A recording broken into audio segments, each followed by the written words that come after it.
Hey guys, so I wanted to tackle a popular view that I see on Twitter from BL fans who say that Korean BL is better than Thai BL. Ignore my mic and also my voice. I was actually going to use a text-to-speech for this, but I actually found it easier to record myself. I do see people say this about other countries' BLs as well, like Taiwan, but not as much as Korean BL, so I will focus on South Korea.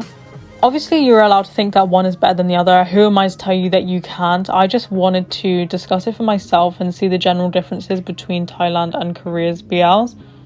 I feel like the Korean and Thai industry are compared because they are the most popular in Asia, but they both had to start somewhere, right? And possibly they both started at the same level.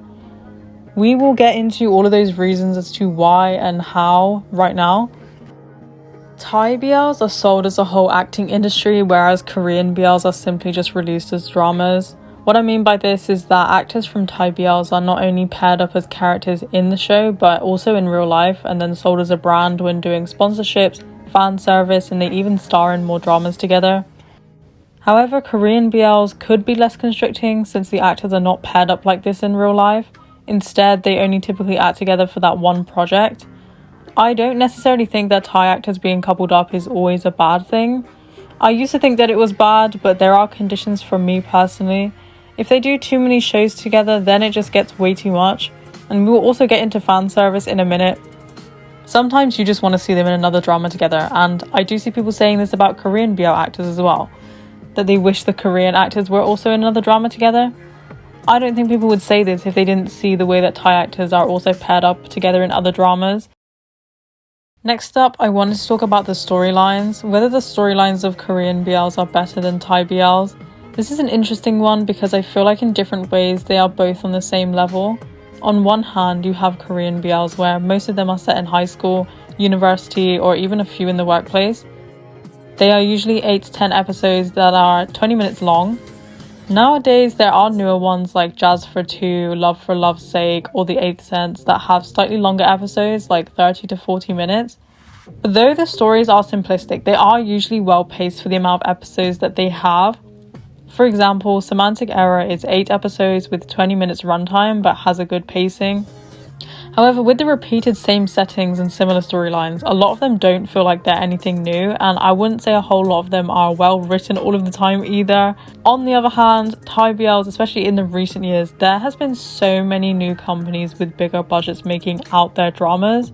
Ones about the mafia, crime, time travel, even an Omegaverse racing one. Despite the fact that I absolutely love them and despite their faults, not many of those out there dramas have good writing up until the end. However, it's clear that both South Korea and Thailand have dramas that start strong and then fail towards the end or even halfway. Next is fan service. I understand if Korean BLs think that a lot of Thai BL stans are very hung up on the actors' IRL relationship because it can just get too much. I'm someone who likes the pairings in real life as friendships, but I've never shipped anyone or taken it to that extent. I do get it if they also think the actors are doing too much, and if anything, we kind of need more fans that are more aware that the actors are obviously not being literal when they kiss each other on stage or say coupley things about each other. I do think sometimes the Thai BL industry outside of the show itself can ruin the show for some people, because people don't like how the actors are paired up in real life and then therefore they don't like the show that's on their screen. For me personally, I can easily separate the show and characters from real life, and I encourage everybody else to do the same. I wanted to briefly talk about acting because this is also another gotcha moment from a lot of Korean BL fans, but like many things in this video, I'd say they are on the same level. Both the Thai and Korean industry has a lot of new actors with fresh faces where unfortunately they both have their fair share of stinkers. There are Korean BLs that clearly only hire the actors as eye candy, and then the same thing for Thai dramas. However, this is a problem in every industry. In conclusion, we spoke about quite a lot, didn't we? And I also have so many more things to say. For example, I could talk about the NC scenes, the fact that Thai BLs have NC scenes and Korean BLs don't. But I think that would be a whole other topic that could be a whole video length. I hope you enjoyed seeing the differences between both industries with me. I think that the difference between both industries shows that they can just coexist. Not to rain on the parade of comparison or ruin the fun, but I genuinely think they should be allowed to exist next to each other and not always be compared as one being better than the other.